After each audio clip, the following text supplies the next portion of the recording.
Welcome back to another episode of No Handouts Podcast with your boy G, the most toxic podcast on the internet. And today I got my co-host with me. Yo, it's your boy Cooks in the building. You already know where to find me.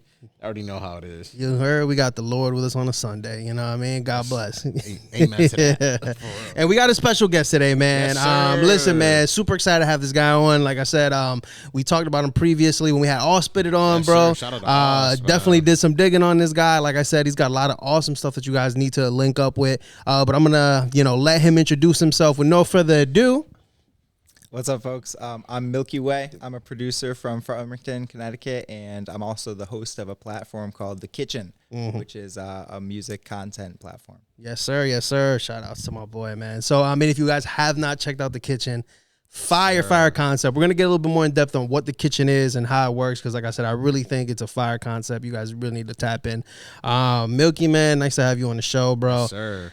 Listen, man, I think we need to start at the most obvious, brother. The mustache. How did the mustache come up?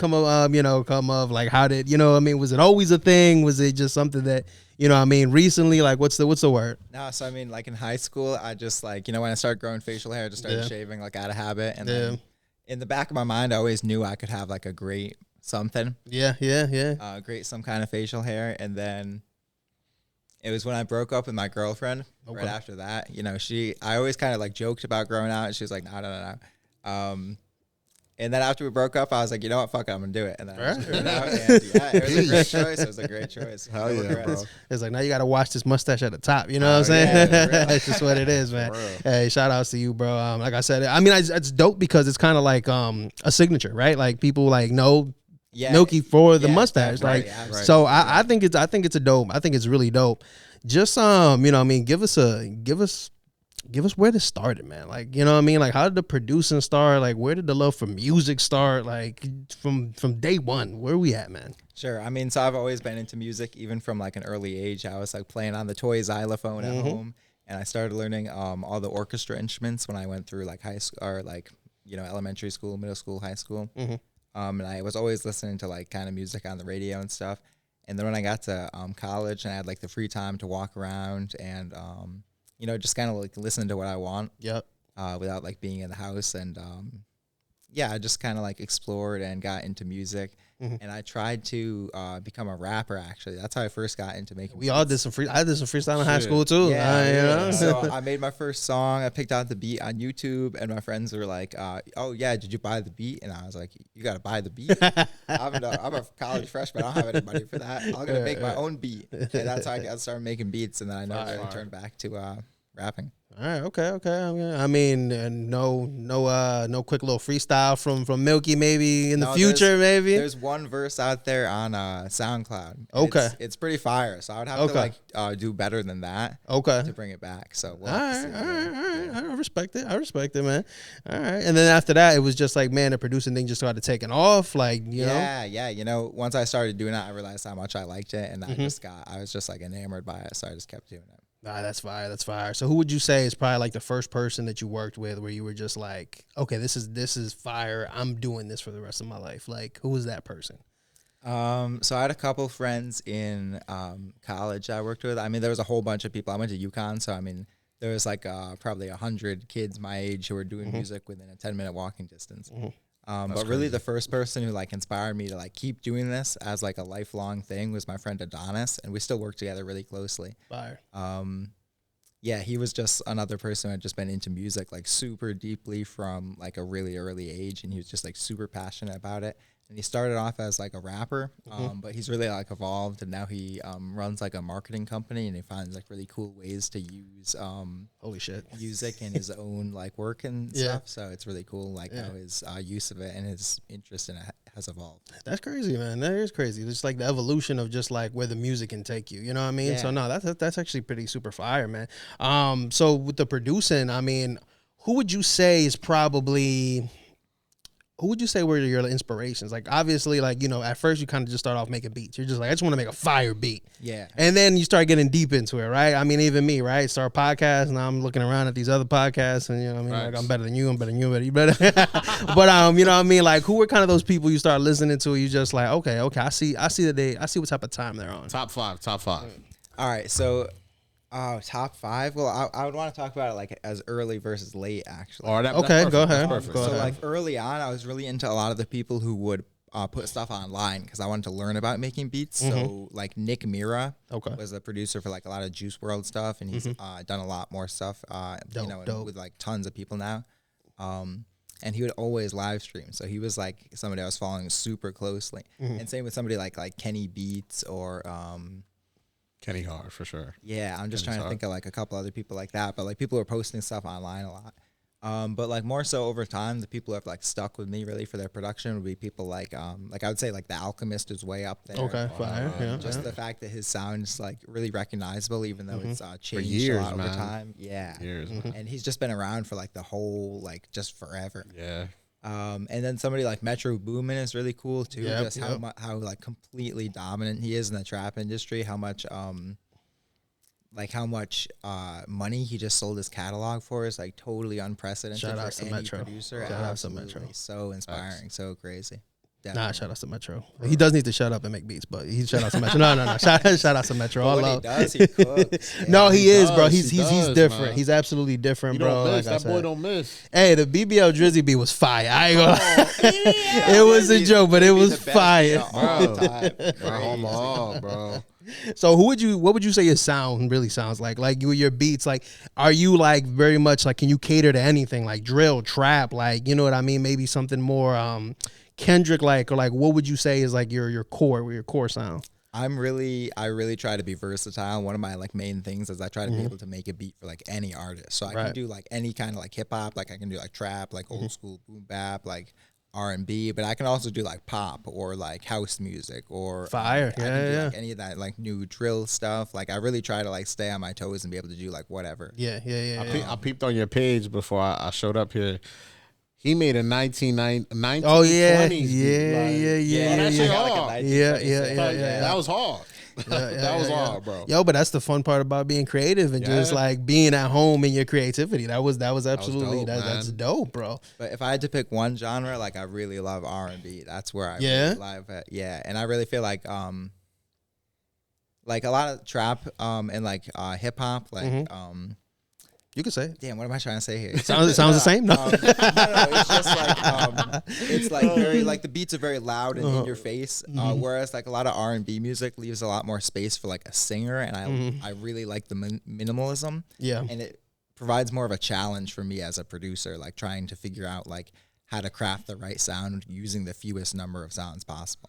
All right, that's fire. See, that I like that answer, because if you would have asked me, I would have been like, I love drill beats because I just like how people smoke on dead homies packs. Like that shit is awesome. That shit to me is fire. But like I've always been a fan of rap. So like for me, anytime you can give me a beat where like somebody can just like go ham, like that for me is always fun. You know what I mean? Like I grew up, and I think I said this before, I used to freestyle in high school. Like, I mean, I probably can't do that shit anymore. Man, I can't do it no more.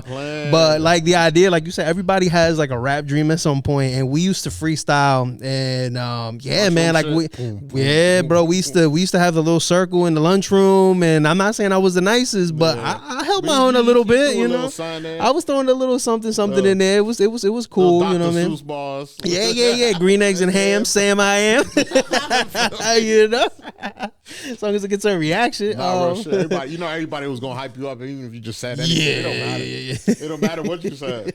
And if you was really bad food fight, you know what I mean? Off rip. Hey man, so who would you say is your who's an artist you really want to work with? Your dream artist. If you had to say, man, like this is the person that I really want to make something with, like who would it be? Man, okay, so for most of my career, I would have said like Travis Scott. Okay. And he's still probably like top 3. Oh, Beast for sure. But more recently, it would have been SZA for sure. Yeah, some SZA. Okay, that's hard, bro. Okay, yeah. Shout out to SZA. No, I see. Dope. Yeah, very, really dope, man. Very R&B. Everything she's released has been fire. I haven't heard a single miss from SZA for sure. I fuck with R&B too, bro. I listen to all types of music, so like R&B just hit different, bro. I don't know, it just got some soul to it. Yeah, you know what I mean. Like everything don't got to be about shooting and. Like only the fun stuff. Only the fun shit. Like, come on, like 50 Cent doing drive-bys and his shit was hard, of course.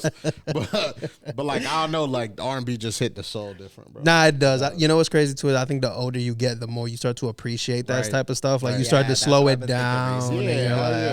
When you're older, you want to hear the Juice WRLD, you want to hear the fucking XXX, like you want more mood music. But like as you get older, you start to be like, man, I just kind of I want to go on a ride. You know what I mean? I want to go on a ride. Like, that's all. Yeah. So definitely, I can see that, man. Yo, talk to us. Like, how did the kitchen come about? Because I think it's such a fire concept. And please explain to the people what the kitchen is exactly and how you came up with the idea. Yeah. So the kitchen is my music content platform where I invite over an artist and I interview them.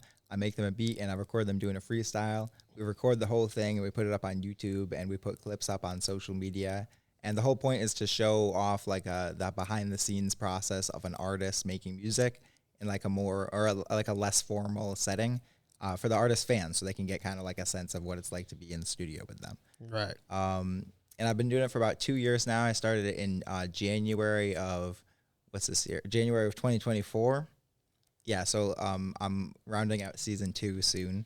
Mm-hmm. And the idea really came about like I really wanted to like level up as a producer and give artists more of a reason to like work with me. So I thought like, I could start like some kind of series where I could like give some kind of additional benefit for artists to work with me. Mm-hmm. And then the real idea for the kitchen came about when I was watching like Kenny Beats the Cave. Mm-hmm. He does like a really similar thing where he kind of brings in an artist, makes them a beat, and they freestyle on it. And yeah, I mean, it was just a super cool way to get to know some of like my favorite artists. Seeing them behind the scenes, what it's just like to like chop it up with them. So I thought I could provide like the same experience for Connecticut artists, and also like kind of focus on the social media part a little bit more and trying to get their face out there and get them some views. And absolutely, for sure. And now that's actually super awesome. So like when I first saw it, like I literally like the moment I saw it, I'm just like, bro, this is an awesome fucking idea. Because I don't see a lot of people doing it in CT, like you said. Like I really don't know of anybody other than you. Like I said, so I think it's a super, super dope idea. You know what I mean? Especially like people want to test their metals to say, you know what I mean? Like, yo, come in, get in the booth, like give us a freestyle, rap some shit, like let's see what's up. Yeah. And obviously you show off your skills, right? Where you're sitting there and you're pretty much just making a beat from scratch for them right then and there, right? I'm always just like, oh, this is crazy, this is insane. Sure. But no, that's such So how do you get on there, man? Because I might be interested, bro. Hey, dude, we'll talk right after this. But there's no kind of like process. Just like DM me, like I'm definitely down to have. I've been trying to focus on Connecticut artists, but it's definitely not limited to Connecticut. No, artists. for sure. Yeah, it's totally whatever. Just you gonna have the Lord in the booth? Oh God. It's gonna be hard. Things are gonna get crazy. You know what? I also thought it would have been hard if you fucked around and actually made a meal. Yeah, I've been thinking about how I think can we do should something do that in the kitchen or do some kind of like cooking something. We'll see. We'll have to. Hey, cooking videos actually do pretty good. Ain't gonna lie. Yeah, right. My favorite, cooking with Kaya. Like that would be actually pretty fire. How are you at cooking? I make a mean quesadilla. I'm not. Shout out to my boy, bro. You gonna we gonna chef it up. I could cook, bro. We good. I got your back, bro. Hey, who would you say on the kitchen? And again, we don't have to single it out as far as like whose verse you thought was the best or whatever. Mm-hmm. But who would you say is your favorite? What episode is your favorite The Kitchen episode for the people that are watching? They want to start off somewhere where you're just like, bro, this is a bang. You need to go watch it. What would you say would be the episode to go watch? Oh, okay. Ooh, that's a good question. Yeah. So I'd say the one that I just did recently, I think it was a couple months ago with Rita Mita was the star. Yeah, I did see that one. I did see that one. I would say like go start with that one. It's just got like really high energy all the way through. Mm-hmm. The beat that we made is like really cool with it's called like a NOLA bounce beat. Mm-hmm. Oh yeah, that's hard. Yeah, Daquan put me onto that kind of thing. And he co-produced the beat with me too. And the freestyle is also fire. So the whole thing is just like super high energy all the way through. So yeah, start there for sure. Yeah, that's dope. I did see that one. She definitely seemed like she had a lot of energy. So that was good. Like I said, those are more, like I said, that's kind of more up my alley. I like, more higher energy. You know what I mean? Sometimes I like something that's a little bit, slower, but high energy. High energy, we need that. High energy. Right. We need that going, man. I'm trying to keep the 40s away. You know what I'm saying? So just like, what are you listening to, man? Like in your personal day, like your day, what's on your Spotify? What's on your Apple Music? What are you listening to? Sure. So I listen to a ton of like Connecticut artists. Like nice. A lot of people that I want to like network with and work with, I listen to, or just people who I have worked with in the past. Mm-hmm. Lately, I mean, shout out to Ospit, who just dropped a fire. Yes, absolutely. Just dropped absolutely fire project. Yeah.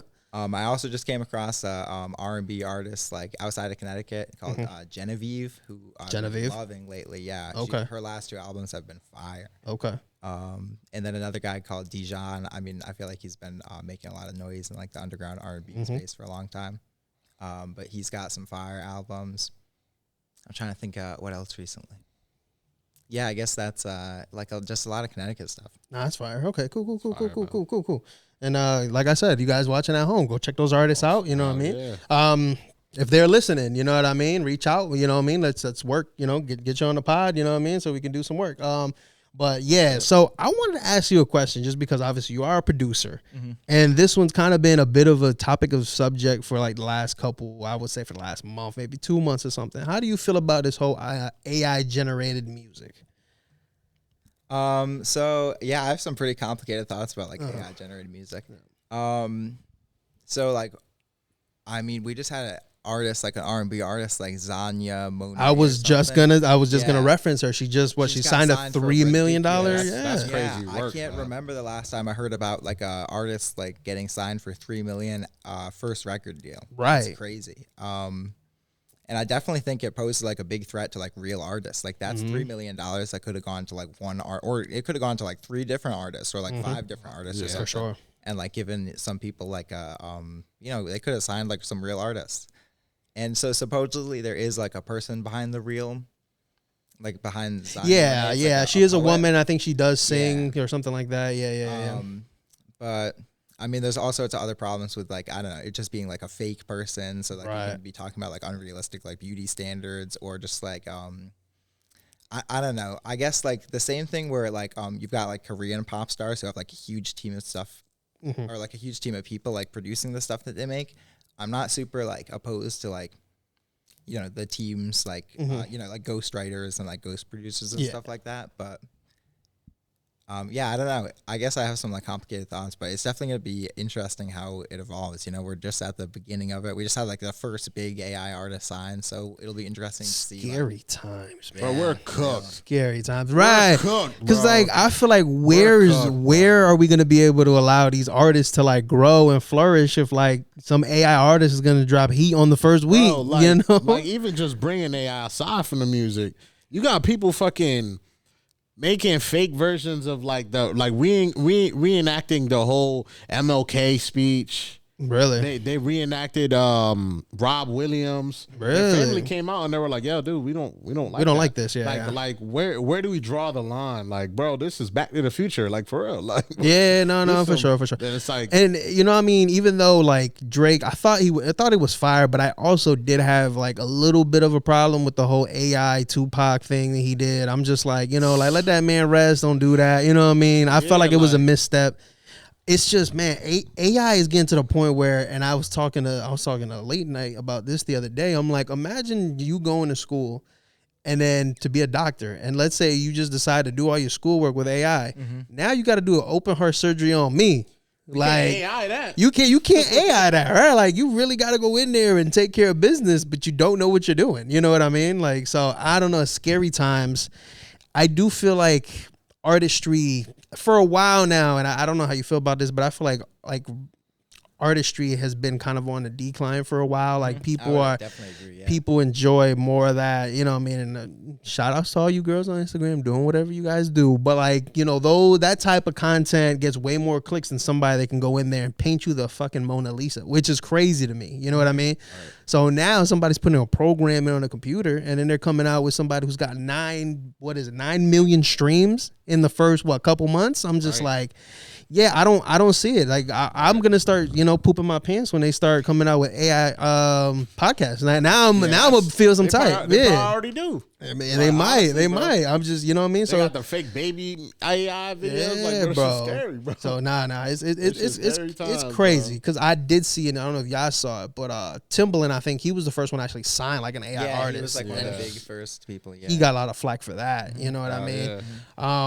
Yeah. I mean, how do you feel about just like Timbaland in general doing that? Do you feel like he about to brag, man? Yeah, I feel like he kind of sold out like the producer community. Like he was a big producer that a lot of producers looked up to. Absolutely. And, you know, he by partnering with this company Suno that like stole a whole bunch of producers' beats and a whole bunch of like people's beats off of YouTube and used that to train their AI model, and then, you know, using this model to then like make beats and profit off of that was just like kind of slimy and it's some sellout shit. Yeah. Yeah, no, that's tough. He's been like about the money and shit. I've been noticing that shit. I fuck with Timbaland. That's one of the producers I was tapped in with too. Like, oh, really? Yeah. He a real sellout, bro. He'll take any dollar from anybody. It don't matter, bro. Yeah. Really? It's gotten that bad, huh? Yeah, bro. He be on TikTok live, bro. Like he went from rapping with Nelly Furtado to just, you know what I mean, penny pinching, huh? Like, bro, you pinching pennies back. Like, come on, bro. Damn, Tim. Oh man, yeah, Timbo. Yeah, man, it's sad. You know what? And that's why I always say, like, sometimes I'd rather not meet my my heroes, because I feel like you end up like meeting them and they end up falling short. Yeah, and it's just it's just a person, man. So, all right, man, we're gonna get into a couple more topics, man. Culture, things that are going on in the in the world, and I just want to get your opinions on them. Like I said, and the biggest one I think I want to talk about is the fact that listen, Drake's defamation lawsuit got dismissed. How do you feel about the lawsuit in general, and then how do you feel about the whole dismissal? I know he's got a lot to say. Listen, me and him have been going back and forth about this whole Drake and Kendrick for like 2 years, probably. I don't know. So I think the lawsuit was just kind of like a big sore loser move. Like, Kendrick had a hit song with "Not Like Us." There's no denying that. Like, there's no denying that. Say what you will about whoever's verses, whoever's lyricism. Like, that song was a hit. So, like in that sense, Drake lost. And to try to like come back at him with like a legal battle, like, I mean, a rap battle is not supposed to involve like lawyers. You know what I'm saying? That has never been any part of a rap battle. So most don't even end up with a winner. They just end up with a dead body. Yo, real shit. Yeah, you know what I mean? So like trying to get like a lawsuit was just crazy. So I'm super glad it got dismissed. And like the implications of like holding rappers accountable for lyrics in a rap battle is just like it would limit artists so much in what they would say. So I'm really glad that they threw it out, definitely. All right. Do you think that it was a smokescreen with the whole idea of the contract negotiation being the root of the lawsuit? Yeah, I've heard a little bit about that. I don't know enough to like say either way, but I feel like it's definitely could be. Yeah, like if he feels like mistreated by his label because Not Like Us went so viral, and like maybe they paid for plays. I don't know. Maybe they went and like supported that. I mean, they should have supported that song. It was like just from a monetary perspective. Yeah, for sure. Like it made money. Yeah, it was on the Super Bowl. But so it would make sense that he would be like trying to get out of his label or like get out of his contract or whatever. So that would totally make sense. But I guess there's just not enough. I guess I just don't have enough info to say either way. Gotcha. But it would make sense. For sure. What up, Cooks? What you got to say, man? We've been saying this for 2 years. Drake's soft. Drake's soft. We knew this from the start, dog. Like, this wasn't gonna, like, the lawsuit. I know the judge was looking at this shit like, nigga, really? You know all the shit you said, bro. Really, I agree with that. They're like, yeah, bro, come on, this is dumb, bro. This is dumb. I did agree that the lawsuit was probably something he shouldn't have done. He should have he don't got true. I could see it now. He doesn't have true friends around. Yeah, no. Yeah, you know what I'm saying? You would like think somebody would have told him to just bro. I would have told him no with the 100 gigabytes. Don't do that.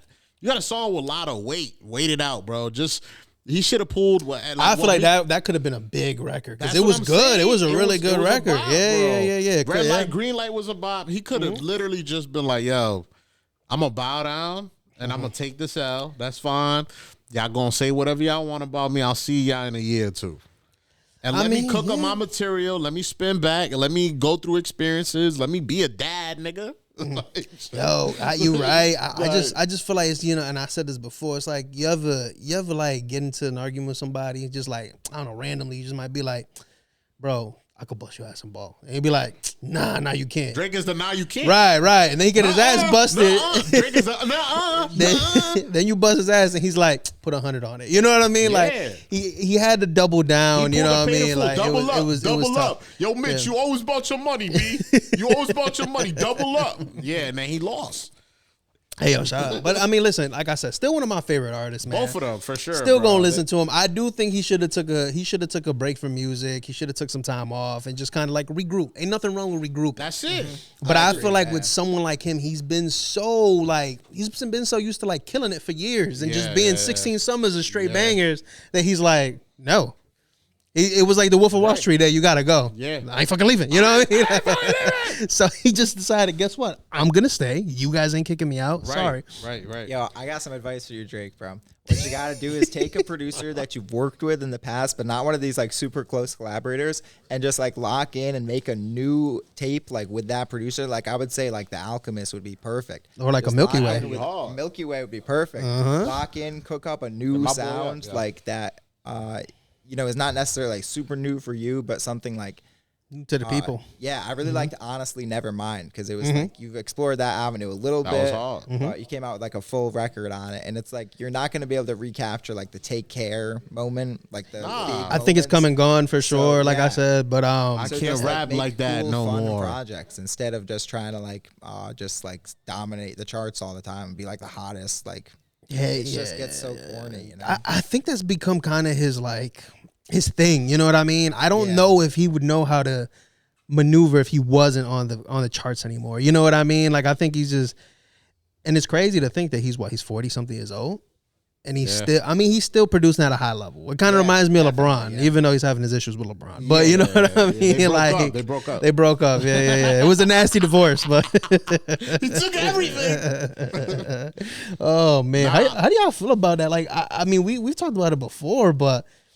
I mean, respectfully, it's like I can't have my dog fucking dance into a song putting me in the dirt. You know what I mean? Like, respectfully. Man, I feel like any big star, even LeBron is a big star athlete. He's just gonna rock with the wave. Like, you know what I mean? Like he's gonna rock with whatever is gonna look good for him. Y'all don't fuck with Drake. Shit, me either. You know what I'm saying? So like at the end of the day, publicly, he's gonna rock out with whatever he feels is right. And I think there's some things that we don't know that like Drake and LeBron have gone through that we don't know behind the scenes. They're friends. It's deeper than that. Yeah, it gets a lot deeper with that, man. I mean, listen, man, let's go on on a different take. Like, do we see everything's going on with a lot of these rappers, man? A lot of these dudes are getting locked up. A lot of dudes are dealing with a lot of stuff going on. I guess we'll start off here, man. Have you guys listened to Young Thug's latest album? Nah, I heard one song recently, and it was with it's not worth listening. Lil Keed, I think it was. It's okay. And I was like, I'm turning it off. It's not worth listening to. Listen, shout outs to Thug, but it's not worth listening to. If you want to listen to something good, then maybe listen to Wife and Lucci drop something. That was pretty good. That was pretty fire to listen to. Gunna's whole project's still hard. Yeah, Gunna's whole project is super hard. You know what I mean? I'm still bumping to it. Yeah. I'm still bumping to it. I'm sorry, bro. Mentally, Young Thug is not there right now. Yeah, I mean, after he just did all that, after all the leaked phone calls, like, I just have no interest in listening to what he has to say. Kind of, yeah.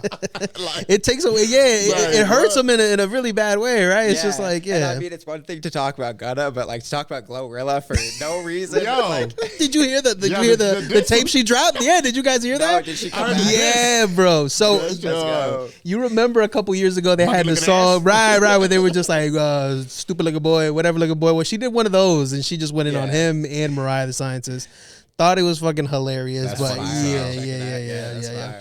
That shit was crazy. But yeah, no, I mean, so yeah, Thug is in a world of hurt right now, and I think like he needs a better PR team because he just keeps trying to fix it, and it just keeps getting worse. Bad, bro. Well, I almost wonder like it's so bad, the PR. Like I almost wonder if there's some like kind of intentional campaign, bad like slander campaign. Oh, there has to be, because it's just like the timing and the fact that the phone calls like keep leaking one by one. And like the fact that trying to make him look bad, you know, and the fact that the video, and then the 2015 that whole video got reintroduced. Remember? I didn't even know about that. Was that? So basically, it was like he's sitting down with like police, and like they were basically asking him about that whole thing with Lil Wayne. Lil Wayne's tour bus got shut up. There was a video that came out a while ago. I've been thinking a couple years ago, but it got like, I guess, redropped or something like that, and people are looking at it now at a completely different context. Now they're just like, and I think that's really, and that's where the whole snitching stuff is coming from, man. So like I said, he's having a tough time, but hell yeah, man. Like I said, I think these rappers need to stop trying to be podcasters and just rap. You know what I mean? Like, at the end of the day, like I said, good music. Take care, yo. Yo, but look at Gunna. Gunna just drops great music, and it's just like he doesn't sit there and banter back and forth about being a rat. He's just like, I'm gonna just keep dropping great music. Nah, facts. Take it if you want. If not, I don't have a comment for you. You know what I mean? Real shit. Yeah. I feel like that's how you have to move. Like, you got to tread lightly, yo. Like, and he bounced back, bro. Y'all call me a rat, bet. All right, I'm going to bounce back. And I feel like that. Yo, Drake should have been sitting down with Gunna. I'm sorry, it's the truth. Like, take some notes, bro. See what the fuck it. Look what Gunna doing. Yeah, nah. Maybe you're right. Maybe he do need to sit down with him. Maybe they need to come out with a tape. That would be hard. Yeah, but you know what? Probably not. He's too cool with Young Thug, so it probably won't happen, unfortunately. I don't know. Yeah, no. What do you guys think about the album cover? I didn't like it. Yeah, I thought it was so off-putting. I didn't like it. Yeah, well, no, the Young Thug. So basically, I didn't even look at the cover. What is it? Basically, he pulled the Drewski, and it's him and Whiteface. Basically, is what it is. What the fuck? Yeah. The shit that he with his hands on the side of his head. Like, it looked like somebody had him in a suplex or something. Like, I don't know what was going on. It was kind of suplex. Yeah, like look at the cover. The hands behind it. Like, he looks like somebody got him in a suplex. What bro. the fuck? This shit is crazy. I don't know, man. I think he dropped the ball on a lot of it, bro. The music has not been that great. The album cover was kind of just like, bro, there's not even a message here, bro. Like, you know what I mean? Like, at least with something like, there's no meaning behind it. And I think that's all it's been lately, is just trying to like get people back on his side by maybe trying to create a new enemy. Like, it's tough. It's raps for him, bro. It's tough. It's tough. The other thing I guys wanted to talk about, man, how you guys feel about this? This is a like huge story right now. So Bad Bunny is going to be the Super Bowl artist, right? A lot of people aren't too happy about it. You know what I mean? Obviously, all the Latinos going crazy. Right. We're cool with it. How do you feel about this situation? I feel fine. Like, he's like a huge artist. He comes from Puerto Rico, which is part of America, so it totally makes sense. I personally don't watch too much football. Like, I haven't watched the Super Bowl in a couple of years, so but I'll watch the halftime performance afterward, and it'll probably be fire. Like, that's literally all I look forward to. I don't even watch football. I think more than anything, like, people watch the Super Bowl more than actually watch the game, to be honest with you. To be honest with you. Who won? Okay, all right, good. Good for you. How you feel about my boy Bad Bunny again? Man, you know we winning. So y'all got 4 months to learn Spanish. Nah, real shit. Yeah, I think that's really dope. I think that even though Jay-Z is basically the one that actually even was the one that pulled him to do that. I think that he's really tapping in with the culture for real, because New York, Puerto Ricans play like, not even just Puerto Ricans, but the Latin culture is so big in New York, and I know he knows that. So it's kind of like we got to do it one time for the Latinos, bro. We know, come on, man. I think Shakira done the Super Bowl before, right? So it's like, you know what I'm saying? We got to, like, it's only right. Like, y'all not about to do us like that, man. Puerto Ricans been putting on music for generations. Yeah, even of generations. Hartford is like 40-something% Spanish speaking. I'm like hell yeah. I'm like that itself should just be like, the world itself has so many Latinos. It's crazy. Like, yeah. Like, and there's no way that these people are complaining. Like, how about we do some wild shit, right? Everybody that's complaining, y'all can't travel to none of the places that you're complaining about. Oh yeah. Now they're gonna be really upset. Like you can't do none of that. No travel. You want everybody from Mexico to go. You can't have tacos ever fucking again. That'd be fire. Yeah, you're gonna anybody be done. Who ever says you want Peruvians to leave? No more fucking Papa La Huancaína for you. You're fucking done. You're done. No more arroz chaufa. You're done. It's done for you. You're fired and then hired and then fired again. Yeah, no, here's the craziest part to me that is just like, I don't think people really understand, or like they don't, because I mean, obviously, you know, I think the Super Bowl was obviously, when it started, it was led toward a certain demographic. But my thing is, like, you guys gotta understand, like, Bad Bunny for the last like 5 years has been top 5 in streaming for real in the world. In the world. You know what I mean? So like, we're not talking about, you know what I mean? We're not talking about me picking up a mic and going to the Super Bowl. We're talking about one of the biggest artists in the world going to the Super Bowl, which he rightfully deserves. You know what I mean? Like, there is no, and I will say this shit to the day I die, there is no bigger Puerto Rican in the world than Bad Bunny. Like, there is at one point it was Daddy right. Yankee, you know what I mean? Like, Bunny. right. And generations change. And bro, like, there's certain, and I don't know how you feel about this, but I feel like there are certain artists that transcend the genre completely, right? Yeah. For me, he's definitely one of them. Absolutely. And like for me, when I was growing up, it was 50 Cent, right? Because 50, 100%. like, it was like, not only now is he doing the movies, but I don't know how you guys remember, but like, he had video games. He had shoes. Yeah, you know what I mean? Yeah. Everybody had the tank top with the little G in the corner. He transcended so much of what it was to just be an artist. You know what I mean? Vitamin water, like walking out with Mayweather. Like, he just transcended so much of what it was to just be an artist. And I look at Bad Bunny. Is he not doing the same thing? Literally. Did he not have a stint in WWE? Like, has he not been in multiple movies? He's got a signature shoe coming out. Like, what are we, you know what I mean? What are we even talking about? Come on, man. Yeah, you know what I mean? So, like, the stages that he's been performing, I just seen a fucking interview of him that he was being interviewed by another Puerto Rican artist called The Resident. And bro, like, they were just talking about, like, how his stage presence is. Like, fucking Brado, like, how you make a fake mountain in the middle of a stage, bro? Like, yeah. And you make it look like a house in Puerto Rico. Like, I think that's fucking creative. And in the house is the VIP section. Yeah. People, the little house. It's fucking hard, bro. Yep, so everybody's on stage when your boy is fucking rocking out. And you're in the house. And it's cool. There's like 40,000 people out there, bro. Yeah. And just his grandpa's playing domino there. Like, just the vibe. Like, it's just like, how more else of the culture can you not ask for? Like, bro, like, man, the Super Bowl is they're gonna see it, and I feel like he has a powerful message for the world, and we're just patiently waiting for it. For sure. Who would say like, if you had to say, what's another artist you could say that actually transcended music itself, man? Because like I said, I gave two obviously Bad Bunny and 50, but who would you classify under that? Oh, okay. Yo, like, I think about, well, I don't want to shout out Kanye too much. But I mean, he's like the listen, I love Kanye. Yeah. His later years have been a bit spotty, but I'm a big fan of Kanye. You know what I mean? The older stuff, at least. You know, it was cool watching him create like real culture around his music, and like, just like the crazy build-ups to some of his albums, like the collab with Jay-Z, was it called Watch the Throne? Yes, Watch the Throne. Bananas, absolutely. And, like, hearing about the creation of My Beautiful Dark Twisted Fantasy afterward, that was and hard. Going out to Hawaii and having all the people come out, and like the studio rules out there was like so cool.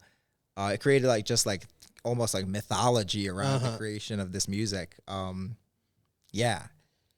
let me think of somebody else so I don't just shout out Kanye. Yeah, for sure.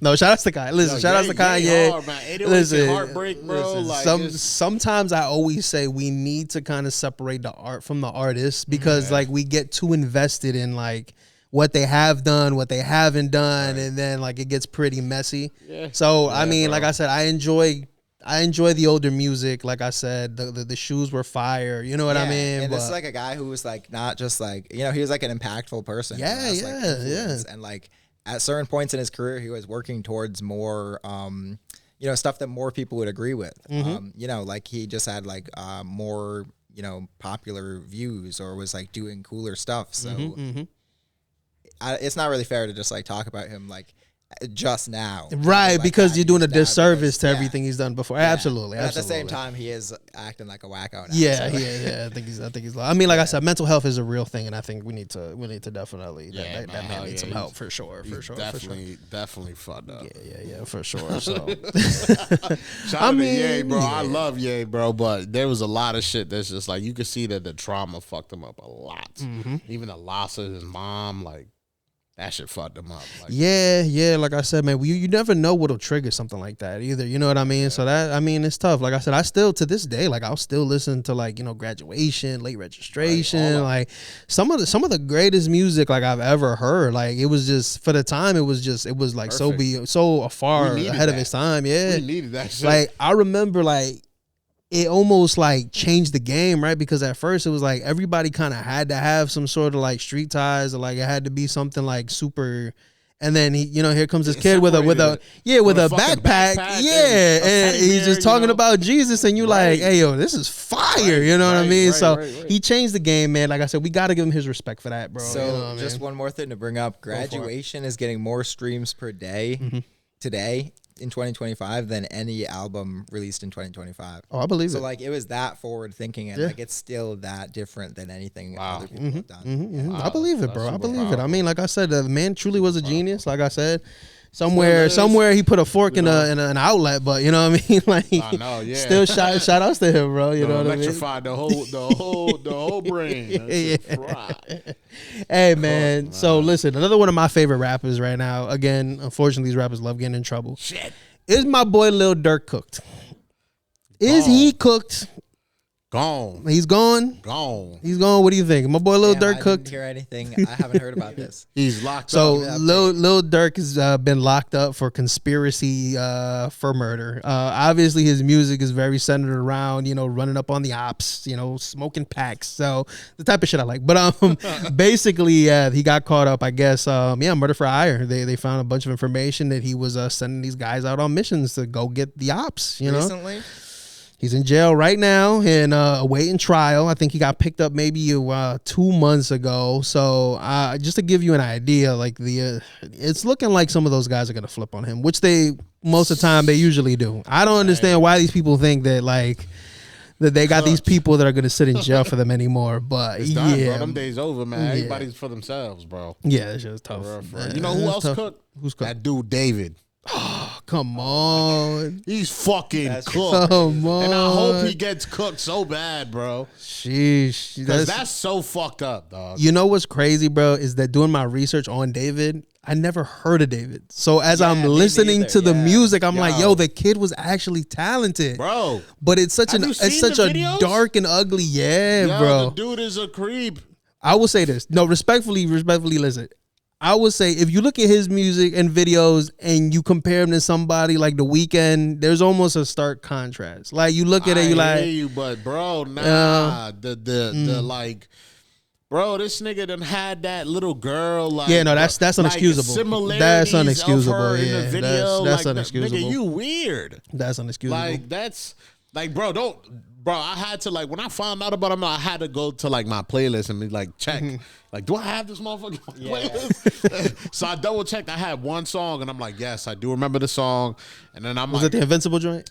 It was like here you are again or some shit like that. Yeah. And then so I'm like going through all his shit, and I'm like, this nigga's dark. Yeah, I mean, there's a lot of dark and moody stuff going on there. Like I said, at the end of the day, at the worst, he's obviously a pedophile and he's also a murderer. You know what I mean? At worst, at the lightest, he's still a piece of shit. 100%. You know what I mean? Like it doesn't get any better. His name's from his home's in Texas to his mom's name. Literally like yesterday. Like he's sick. Yeah, no, he did it, bro. It's looking really bad, right? It's looking really bad because it's like back. I'm surprised they ain't arrested his ass yet. Yeah, you know why I think they haven't arrested him yet? I think it's 2 reasons. I think the first reason is that the police, they fucked up. There was multiple calls. They never went and got that little girl. So the second one is I don't think they have concrete evidence to say, yo, he definitely did something. Yeah. And I think that's why, like, so far they haven't named him in a suspect yet, because they need something to stick him to, like, the, you know what I mean? Because if not, he'll just walk away. He'll be like, you got nothing solid. Nothing on me, yeah. Like, obviously, yeah. There's no footage. There's literally nothing. Right, because obviously at the end of the day, the court of opinion, no matter how damning it is, will it hold up in a court of law? And that's the thing. So, but I mean, no, I'm with you, bro. Like I said, like I don't see him walking away. This is really bad, man. I mean, have you heard about this? Like, yeah, I mean, yeah, I just think it's crazy. I mean, there's like this girl like went missing for a long time, so there's like a lack of evidence for like a huge chunk of time, and that's why there's such a problem like solving it. But either way, like this dude was like hanging out with like a 13-year-old or like 12-year-old girl, and no bueno. Yeah, and like crazy, I don't know, just crazy, yeah. But it seems like he's like complying with the police and he's not like running away, so they're just kind of like chilling. But I think because she's just been missing for so long, like there's just some missing evidence, missing pieces and stuff. Yeah, basically. Yeah, that's super. Yeah, I'm telling you, dudes are fucking weird. Hide your kids, hide your wives. Cause shit's spooky out there, for real. Cause dudes is weird, man. I got nieces, I got nephews and shit. I be just telling them scary times, man. Like I mean, and I don't want to turn this gloomy, but I mean, you guys saw what happened in New Britain a little while ago, man. It's weird times, man. It's weird times. And we definitely not using this for clout. No, there's some people that be thinking shit like that. But rest in peace to that little girl, and God rest her soul, because that I can't even imagine what those parents are going through right now. Yeah, for sure. Anyways, man, to bring it back to a more lighter note, this one's gonna be a fun one, and I want to get your opinions on both of this, man. Cash Money and No Limit Records are gonna do a versus battle head to head. Who do you guys got? So what? That mean Drake and all them niggas gonna be? No, Cash Money, not Young Money. Cash Money. So we talking Juvenile, Lil Wayne, those guys, man. Shit. Versus No Limit, which I think like with Lil Romeo, Master P, like what do we? Who else was on No Limit like that? I'm trying to like really like. Because I think they might be cooked, honestly. Like, I mean, I know a lot more Cash Money. I know Master P, and you know what I mean, but. I don't know. Cash Money winning that. Cash Money taking it. I know so many more Cash Money names, definitely. Yeah. It's looking tough. Who would you guys want to see, man, for a new versus battle? Like, who would you say is like, yo, somebody you really want to see? Damn, let's see. It could even be a group. You guys want to see two groups go at it. Who would y'all say? Snoop Dogg was on there. Snoop Dogg was on No Limit Records? Who else? This conversation might get a little more trickier now. We got Mystical. We got Mia X Mac. We got C Murder, Magic, Romeo Miller. We got Kane and Abel, Soulja Slim, Silk the Shocker. Mystical might be a problem for them now. Yeah. He was doing the yeah. Mystical might be a problem for them. I'll tell you that. Yeah, X too. She be good. That's it. Yeah. I mean, I don't know, man. It's looking like yeah. I mean, I still think I got Cash Money taking it. Yeah, for sure. You know what I mean. Once they play back that thing up is over. Coming live from the 9-9. That's it. It's a wrap. It's a wrap. Oh man. So yeah, again, who would you like to see in a versus battle, man? I mean, if you had to pick two artists, two groups, who you got? Damn, I feel like there's not too many like good groups that are like of the same size these days. I see what you're saying. I see what you're saying. They don't stay together long enough, you know. But I don't know, maybe. Oh, damn, this is tough. All right, I would say like the Jack Boys, like the Travis Scott. Okay. Versus like the Opium label. Okay. They both have like that kind of like high energy trap vibe. But one of them has gone like more like rage, and one of them goes more like psychedelic. So right, to see where it would. Yeah. And I feel like they both have like the Playboi Carti and Travis Scott, and then a bunch of like younger artists who have like not super well known names, but they're not super underground either. So I feel like that's kind of comparable. It can go. No, that might be a fun one. Yeah, for sure. I mean, I don't know what the logistics are to making that happen, but yeah, I think that would be fun. What do you got? Who you want to see? Shit, bro. Dead or alive or what? What you think? I mean, sure, if you want to bring in some shit, you don't be hard. Like Biggie versus Pun or some shit. Biggie versus Pun, that would be pretty fun. I would. That would be pretty fun. See no new niggas, bro. I don't know. It's just not too entertaining. Like I don't know. It's just not like if we threw it back old school. I think that would be fire. Okay. Biggie versus Pun. As long as y'all don't do no AI to that, yeah, don't do that. Really? For real. Don't AI that, yeah. What we need is 860 versus 203 versus. Oh, that would be cool. That would be cool. Together. I disagree. We got to do it against Mass. That would be How about cool. Mass? Yeah, okay. I mean, even if you want to do that would be awesome. CT versus NY? Yo, if you see that coming that's out of the gonna kitchen be next crazy. Year, don't be surprised. No, what do we got going on in the kitchen? I mean, I know you told me at one point we have something. Can we speak on it? I know you say you had some cipher stuff going on. Like, can we speak on it? Talk about it. Yeah, we can. So I got this thing, the cipher coming up. I did one last year, and last year was mostly open to the artists who were on the kitchen. But this year it's going to be open to a lot more artists. I've actually sent out the first round of what do you call them? Invites already. It's been like I probably sent out invites to like 50 artists. And it's going to be a cipher sometime in November at a secret location. Fire. And let me know when you do it. I want to be there. Yeah. I'll give you guys some, some details. I'll pull up. And it's going to be, all the content is going to drop like throughout December and probably throughout January as well. And I'm really just trying to get like a whole bunch of artists in there. I've got a nice studio booked. I've got a really nice videographer coming. Fire. And we're just going to get some awesome clips of some people. There's going to be several different beats. There's going to be a couple beats that go out ahead of time, in case you want to rap, in case you just want to show off your lyricism. And then there's going to be a couple of beats that are just there in case you really want to freestyle. So there's all sorts of options. That's fire, man. Should be fun. Yeah. Hit me up if you're interested. Yeah, DM me. Absolutely, man. That's cool. So are you looking to keep it at like around that number, or are you just like, hey, whatever we end up with at the end of it, whatever? I'm not trying to invite too many more people. I've only got it's a limited amount of time. Yeah. No, I get it. It's only but so much you can do. And I don't know how many. Like I invited, let's say I invited 50 people. If all 50 come, I'm pretty much like you're booked. Yeah, you're booked up. Yeah, I'm not expecting everybody to come. You're booked up. That's a party at that point. Yeah, pretty much. Yeah, it's gonna turn into a club scene after that. Yo, I also peeped that Chase and Evan, bro. Hell yeah. I've worked with Chase. Still hoping to keep working with him, and Evan. We met through the music process, man. Those are two dope. Chase's new studio is actually going to be the location. I'm spoiling the secret. Fire! You heard it here first. Here first, man. Shout outs to Chase. Shout out to the last episode of The Kitchen there. It went super well. So, and he's just got a huge booth room. Like I can't remember what he calls it, but it's like a huge room, could fit like a whole 15-piece band in there. So we're just gonna have the cipher right in there. Yo, I've yet to go to the new spot. I've been to the old spot. Yeah, I have to go to the new spot. Check it out. Definitely, hell yeah, man. Definitely dope, talented dude, man. Beats is fire too, man. That's Chase, man. If you watching this, bro. Yeah, good looks, Chase B. Hit up the fucking page and get your ass on here, bro. Shout out to Chase. Yeah, hit us up. Chase, for really sure. Man, for real. What how do you think you want to do it though? Do you want to do like Elvis? You're gonna drop it off in sections. You're gonna do like five rappers or 5 artists at a time, kind of. Yeah, or I haven't really thought about as much like who's gonna get in there like with each other and me in the background. I think that's gonna be the fun part. Yeah, some artists they already work together, so I want them to be in the same shot. Or some people I assume they're gonna bring their friends or something. Yeah. But yeah, that's the main thing I gotta think about still, the actual logistics of the filming. Yeah. Yeah, that's fine. That's gonna be some dough. That's gonna be some dough. So can you tell us who you're working with as far as videographer? Or the videographer is this dude BP Moore, or is it just I think it's BP Moore. We know BP Moore. Shout out to BP Moore. Yeah.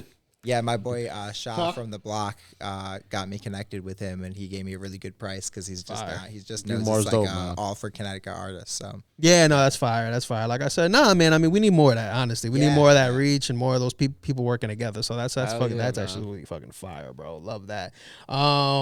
Cool. So can you spoil a little bit about who's already agreed to, or?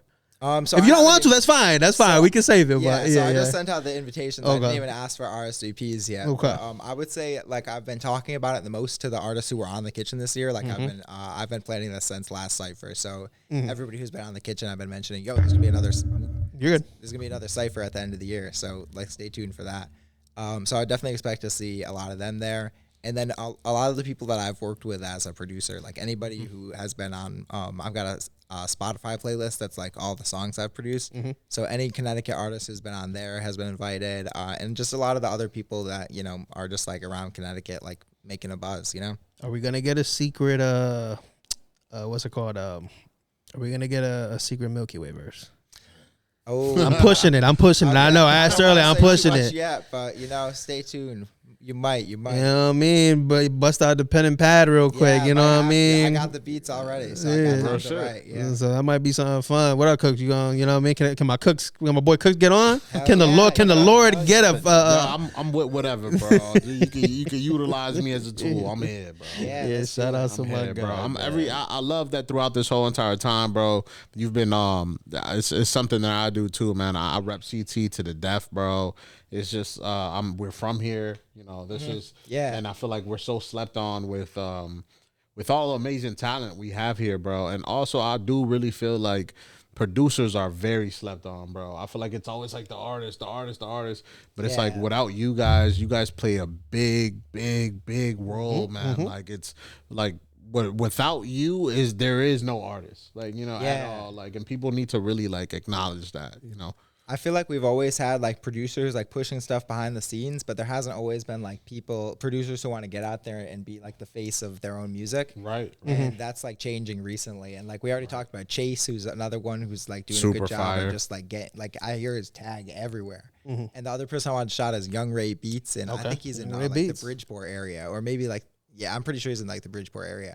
But he's always like posting like videos, and he's got his like he makes like YouTube or like music videos with like artists, like where he'll drop the music. It's like Young Ray Beats featuring the artist, and he just goes crazy. Like he's putting out so much good content. Fire, so bro. He's definitely like at the front of the producer wave here in Connecticut as well. Oh yeah. All over Connecticut, we just have so many like good musicians. Hell yeah. And we have Like, so many good resources. Like if we would use it more, we'll go to the top, bro. Yeah. There's so many of us that resources for a fire industry. Yeah, we just got to come together and like, you know, connect. Yeah, man, be strategic man. about it. Connect. Yeah. That's fire. Absolutely. That's fire, man. Yeah, no. So that's gonna be actually pretty fucking fire, man. I can't wait for that. Like I said, like you know, just message us, let us know, man. We'd love to come by and just like show some support. You know what I mean? Man, just want to show some love. Yeah, for sure.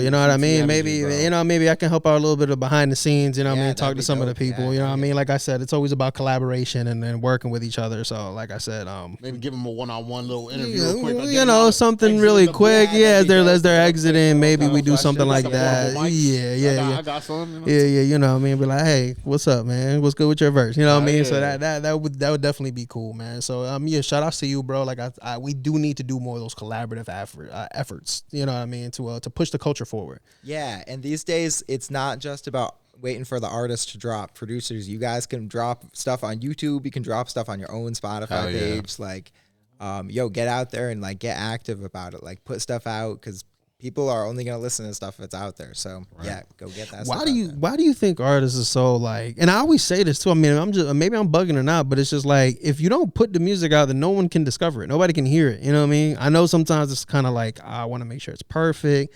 I want to make sure it's like, you know what I mean, to my standards. But and I used to feel like that with the podcast, but then I kept telling myself, I'm like, if it's not out there, people can't enjoy it. You know what I mean? Someone can't say whether it's good or not. You know what I mean? And you can't hold on to this for like 10 or 20 years. You know what I mean? You have to put it out, you know? So how do you feel about that? And then what do you think is the remedy for something like that? Yeah, I think a lot of artists, I think some of it comes from unrealistic expectations, because you want to put the music out there and have people connect with it right away. Right. And most of the time it's not like that. Most of the time, especially these days, people want to connect with like an artist's story rather than just a song. For sure. So these days, a lot of the time it's more about, having people know you as an artist as opposed to just knowing one song, or like knowing your musical style as opposed to just knowing the lyrics of one song. So a lot of people, when they just put out a couple songs, or like when they put out their third song and they haven't really gotten like people to click with it yet. Yeah. They just start thinking like, oh, I got to do like so much stuff better. And then they get in their heads about it. And then they kind of like build up these mental blocks to actually putting stuff out. Like they think like, oh, I just got to find a better engineer, and once I'll do that, I'll get better mixes, and then I'll start putting this stuff out. Or like I got to lock in with the right producer, and once I guess, something like that. and you just build up these like roadblocks that get in your way of like actually putting stuff out. Like one of the biggest things that I've done to just like become known as a producer is just putting stuff out consistently. Yeah. Because if I drop a video of me producing every week, even if if that's coming across your page every week and you've seen that for like 2 years, you're like, oh, this guy's been producing for like 2 years. Yeah. And it just puts anybody who like sees me producing on Instagram, just like when they think of producers, I'm one of the people that they think of because they just see it regularly. So that's the kind of mindset that artists have to go in with. It's not so much about somebody connecting with your music right away. It's more about like sticking in people's minds as an artist, and that takes time and consistency. Absolutely, man. It's crazy, and I hate to bring them back up and give them like more light, but you know what I mean. Like we're talking to Kid David, you know what I mean. Like he talks about how he would make his music in a closet on his phone, or what is it, on GarageBand, or was it BandLab? I make rough drafts on BandLab, and then when I'm all set, I'll fuck around and take it to Chase. Right. But I won't rely. Like I was super shocked that his whole fucking career is on BandLab, bro. Yeah, for his sure. Whole career is made out of it, and I'm like, yo, crazy, yo, yeah. Sick, like, yeah. I'm like, I'll tip my hat to you, but the biggest beauty of the connection of having a producer is that you have somebody, if they really do care about your shit, they're going to be like, yo, bro, like, go back in there, go fix that. Yo, go do this. Yo, I got beats for you. Yo, like, it's just like the connection is bigger than just a phone, like, So, like, I saw that and I thought it was like a bit of a, like, it's good. It's a good tool to use, but it's trying to eliminate the producer, Gotcha. So that's the only sucky part about that. Gotcha. So the other day, we were talking about obviously Young Thug, right? His boy, what's it called? Ratatouille, 6ix9ine over there in New York and stuff like that. So, there's this whole conversation about snitches and working with snitches, right? And so one rapper came out and he was just kind of like, man, like even if Gunna offered me $1 million, I'd have to turn it down. And I don't even know how I feel about that. Like, imagine Gunna coming up to you and like, listen, $1 million to make to produce something or a verse for $1 million. And I understand that the whole thing around him is that he's a snitch, but are we literally walking away from $1 million? There's no way I would walk away from it. Right. Like, I grew up in the suburbs. I don't need to call it that street code. I mean, $1 million and like, his situation's a little bit more complicated. It's not like he like I mean, he did like come up with YSL, but it's not like, like, it wasn't 6ix9ine snitching. Yeah.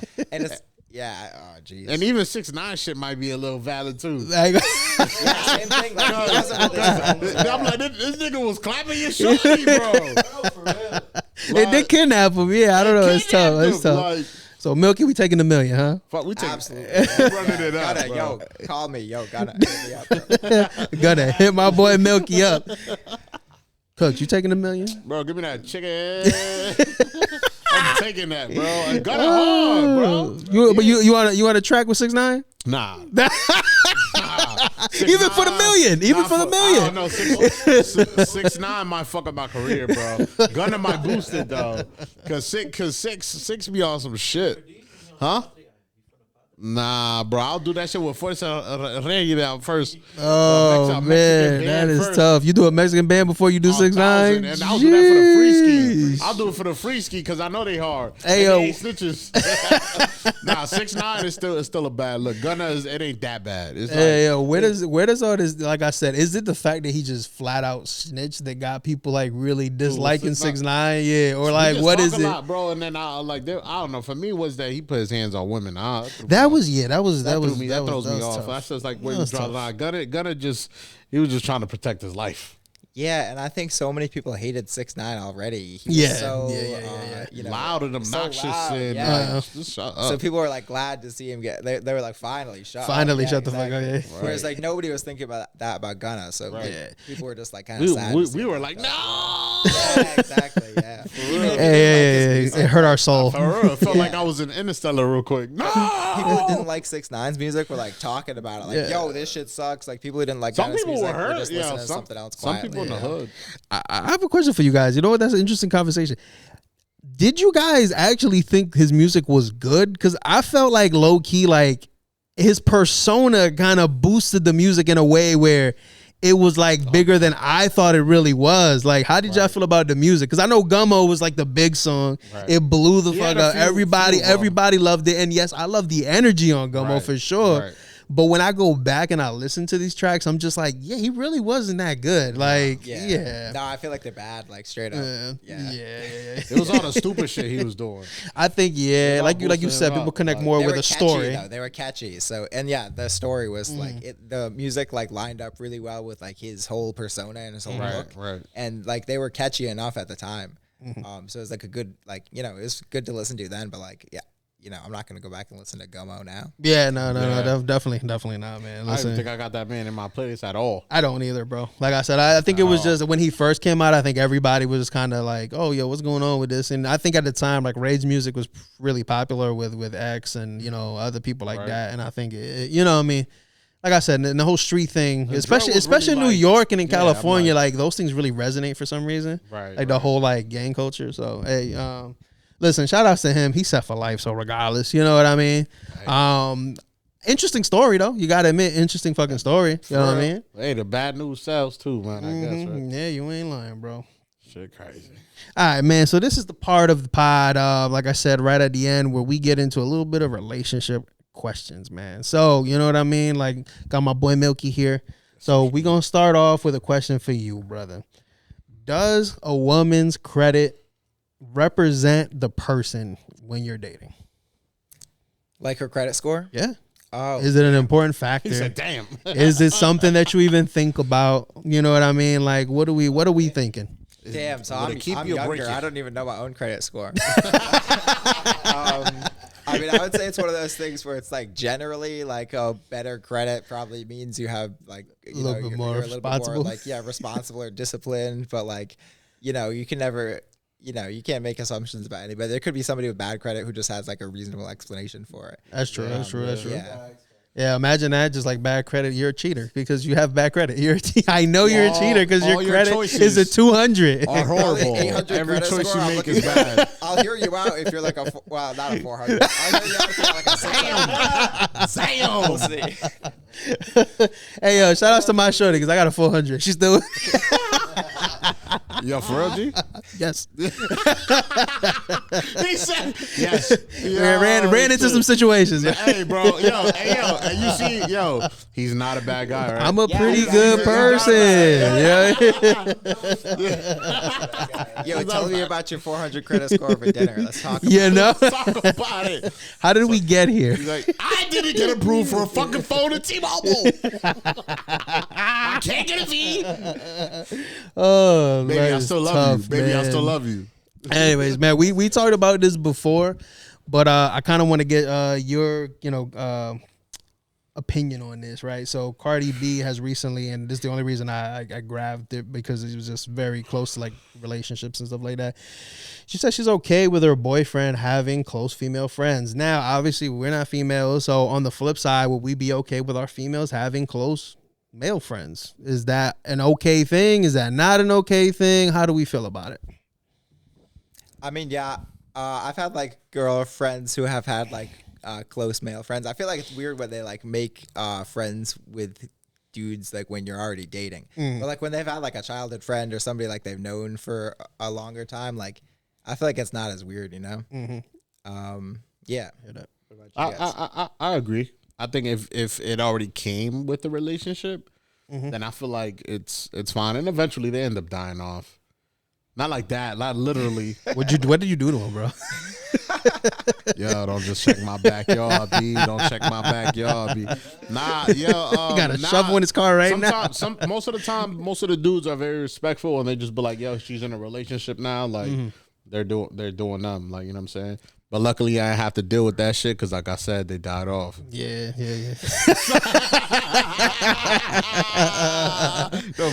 Figuratively. Yeah. They done died off, yeah. So, I mean, look, I'll share this shit, but listen, my shorty now, right, she used to have a friend, and I'll be honest with you, I never got good vibes from him, and I would always tell her, I'm just like, look, respectfully, like, if you don't want me hanging around with a bunch of females and being friends, then like you can't either. And that's just a respectful thing. It's just like, listen, if I'm not gonna do it, I'm sorry, you can't do it. And like I said, like now it's okay if like we have friends, like if we're throwing a party and you want to invite him over where everyone's around, everybody's hanging out. It's a he's a family. It's an now. event, right? You know, like that's cool. That's not a problem. But if you think you're just gonna be hanging out with him one-on-one, like that's not happening ever. You said a smoke sesh? Yeah, no.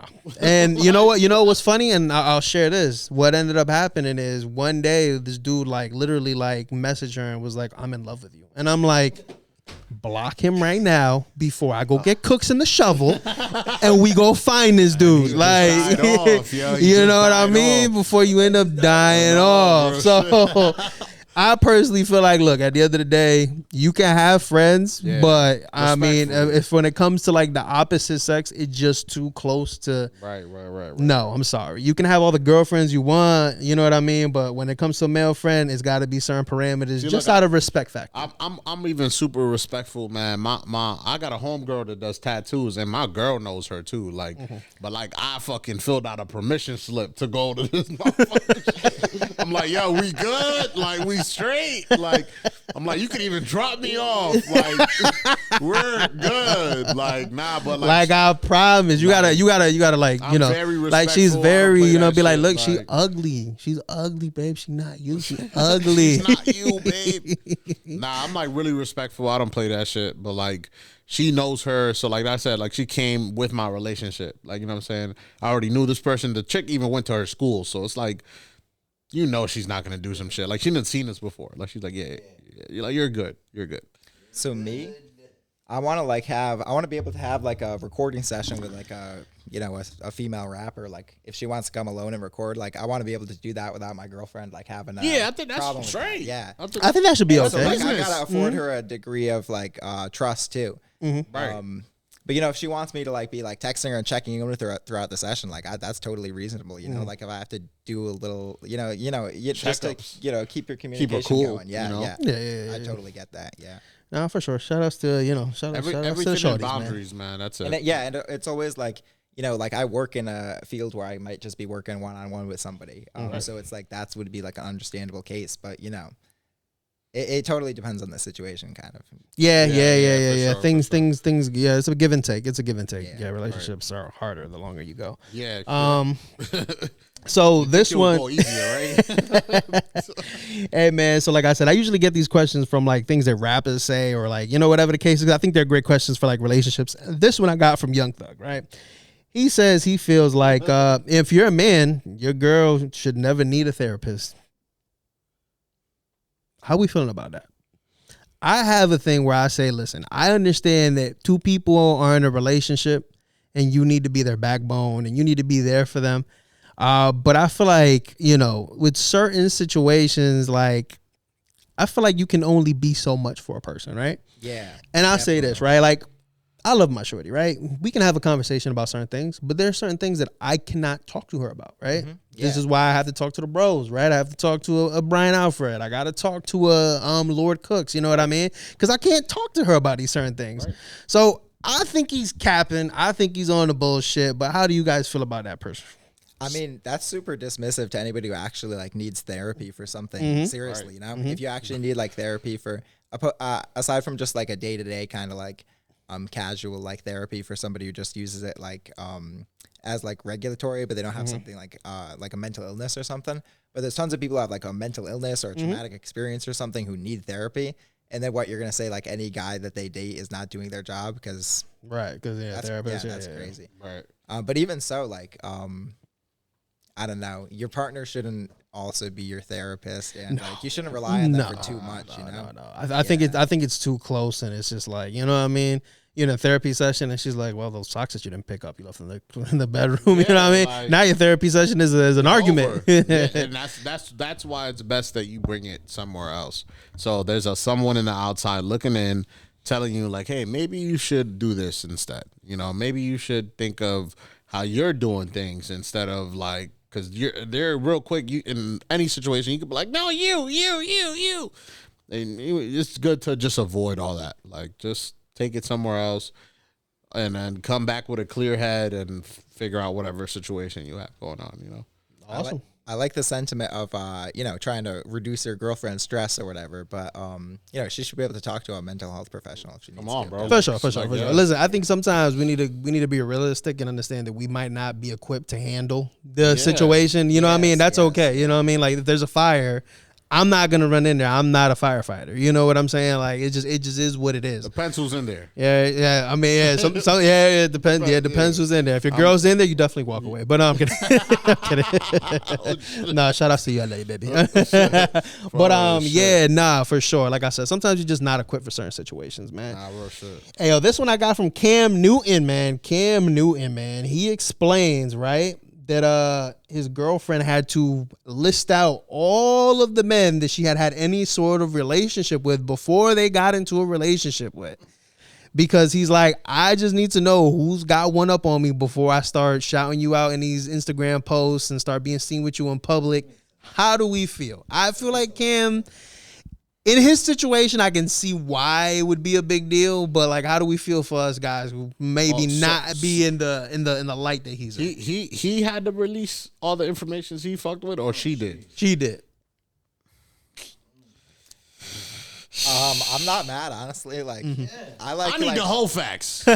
Well, I like no secrets between me and my girlfriend. Like, I'm trying to talk about whatever, you know. And I don't, especially with somebody famous. Like, you're not trying to get like slighted by somebody else in public and not understand it. You know what I'm saying? That's very true. Yeah, nah, hell yeah. So I think that's totally reasonable from his perspective. Definitely. I need the pussy credit score. We need to know. I need the score. We need to know. I need to know. You're not doing me like that. And then I go out and I see one of my boys and he like, yo, you don't know? Then another one bites the dust. Yeah, that's for sure. For sure. He's like, what up? I think it's you know what I'm saying? I think it's valid, man. I think it's valid, like he said. It's the truth, yeah. Vice versa, though, because like I feel like you got to just be like, yo, let me put all my cards on the table. I'm gonna tell you this is what has gone on in my life. Hey, hell, but respectfully, the guys in the industry, and I hate to like put your information out there, but goddamn it, it's gonna be every Instagram model that has ever existed, bro. It's gonna be too much to even. Yeah. You know what I'm saying? Like I said, most of the time it's pretty raps. They tried to keep shit quiet, but like the guys and the athletes, nah, they gonna. And again, like you said, like there might be some slights where it just be like, oh, Cam, you were her, or you know what I mean. They just might feel like they have to say something. So I get it. It's like, all right, so who will I have to fight with? Who will I not have to fight with? It's gonna be tough. Nah. This is you know what I mean. Like I said, that's why I think I think once I become famous, like I'm good. I'm locked in. So I don't have to deal with that. You know what I mean? I know where she's been. I know where she's not. But how do you guys feel on the tip as far as like maybe? I mean, you kind of said it, but maybe like just a regular person. Like, do you even want to know? Nah, hell yeah. Give me I need the score. I need the You need a full score? Yes, bro. I'm not going to be out here looking crazy, bro. I'm not, bro. I'm an artist at that, and I'm on fucking No Handouts podcast. You not right. I'm not about to be out here with no slurs. The Lord has spoken, yeah. Oh, fuck that. Hell no. You got me fucked up. I need the whole facts. God. Especially if I'm cuffing. If I'm just cracking, if I'm single, I don't give a fuck. We are here for a good time, not a long time. You ain't lying, We're gonna have a great time together. Oh yeah, nah. I need all the info. What is going on with you? You ain't lying. All right, man. So this part of the video, we're gonna do some rapid fire stuff. I'm gonna give you guys some rapid fire stuff that's going on the internet. You guys tell me how you feeling. We're gonna try to move through these pretty quick. But if you guys have something to say it. All right. All right, so this one I thought was absolutely hilarious, man. If you guys know anything about the streaming world, you guys know I Show Speed. Yes, sir. I Show Speed the other day signed a pregnant woman's belly on stream. How do you guys feel about that? That's tough. Absurd. But you know what? Maybe it's like the Monstars. Maybe that baby's gonna take some of his talent and become the greatest streamer of all time. Yeah, it's a possibility. That baby's got a destiny now. Yeah. You better not fucking let him down now. I know, right? Oh man. So 14-year-old girl, you know what I mean? Shout out to her. She passed away because her stepdad tried to do a breast surgery on her. This happened in Mexico. Crazy? As fuck? Damn, yeah, for real. Like, what the fuck are you doing? Crazy as shit, huh? Breast surgery? Like, at 14. What the fuck was he doing? That's not even like a medically implants? necessary. No, yeah. Which is crazy. I did some research in Mexico. I guess this is actually not very uncommon. Yeah. And you only need the signature of one parent. Oh. Wild. Wow. Yeah, you only need one parent to sign off on it, and you can go ahead at 14 and get boobs and a BBL. Wow. Wild times we live in. The wild times that we live in, man. All right, next one. Charlotte gotta get checked out. Yo, Charlotte cops arrested a 7-year-old kid for reckless driving on a bicycle. Arrested a 7-year-old kid for reckless driving on a bicycle. Get these monsters off the streets. no, that's crazy, bro. Let the kids drive their bikes. Oh, shit. Stop resisting! Fuck! Ain't nobody safe no more, poor kid, bro. Juice box flew out. The 25-cent juice, the one that make the most sound, flew out. Damn.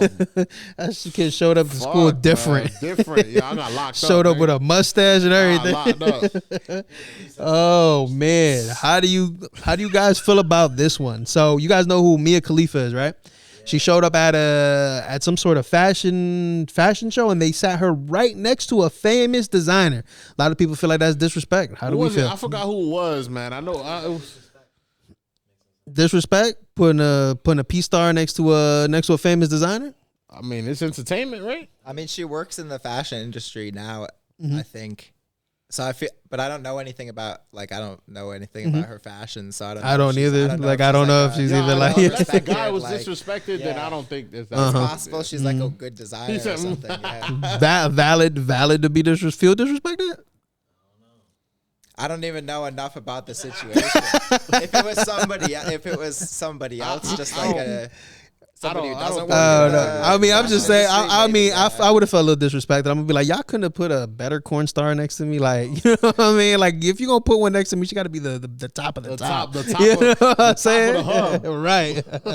Oh man. All right, man. This one burns my soul. So a man, and I think, where did this happen at? It doesn't say, but a man was he attacked a woman because his dog went to attack her daughter, and she defended her daughter. Now, I hate people who walk their dogs and cannot control their dogs. If you can't control your dog, you shouldn't have that nigga. You shouldn't have him. Or matter of fact, keep him in the house. Don't take him out. Like bro. Your dog bite? Yeah. Bro, I remember once I was like, he don't bite. I'm like, he got teeth, right? He bite. If you just imagine a dog lunges at some old lady, she falls and breaks her hip. Yeah. Even if your dog's just not biting but friendly, you got to control your dog. Yeah, for sure. 150%. 150%. Next one. This one I thought was freaking hilarious, bro. Okay, so we've been having this whole conversation about rappers being snitches. Okay, yeah, hell yeah. So I can't remember what this female's rapper's name, obviously, because she's not that relevant. But she told a story on a podcast where basically she had an abortion because she found out the man that she was having a baby by was a snitch. Wild. Yeah, AF. How deep did she think the snitch gene was gonna pass on to the baby? 100%. The baby was gonna come out with paperwork attached to a whole rat tail. A whole rat tail. It was like the tail coming out first. Oh my god! Birth a master splinter. I was about to say. That's crazy. But she's stupid enough to get to even have sex with the nigga if it's to that though.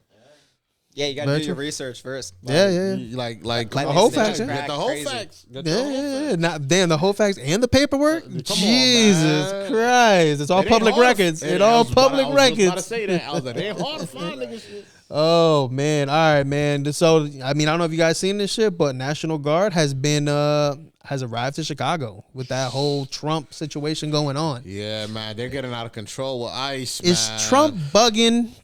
Or what do you think is going on here? Wasn't Obama doing the same thing at a point?